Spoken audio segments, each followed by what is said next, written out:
reports the pre-crimes unit race to arrest would-be offenders before they have a chance to commit their crimes. Now, they use psychics, but it turns out something similar is being attempted using big data. The Vancouver Police Department is the first police agency in Canada to implement predictive policing technology. And that information can turn a city into a digital world, allowing officers to essentially predict crime.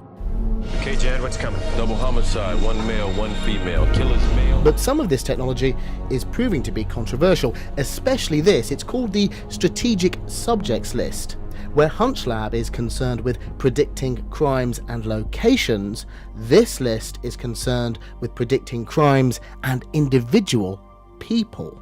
Well, interestingly, earlier this week I spoke to DJ Patil. Now, until recently, he was President Obama's chief data scientist. I asked him about this. This is what he said. I have many deep concerns about the process of these things. The fundamental one is the transparency of the algorithm. And so what was interesting is that, of course, when we are looking more specifically at automation and algorithms and the questions around it, of course there are many difficulties in identifying how, in many different cases, where automation or algorithms are actually used and take place.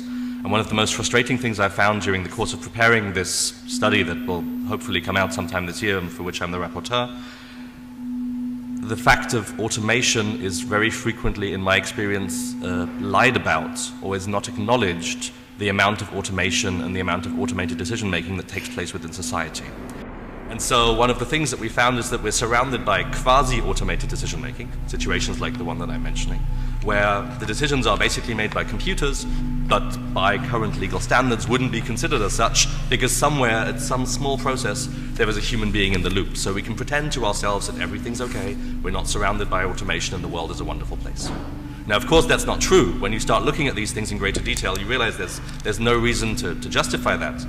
Yet still, this is an issue that we increasingly face, both defining the scope and the size of what we're going to be looking at. Because I think you need to start acknowledging that automation and automated decision-making procedures are far more prevalent in society than we previously, as scholars, as policymakers, as people within society, been willing to acknowledge.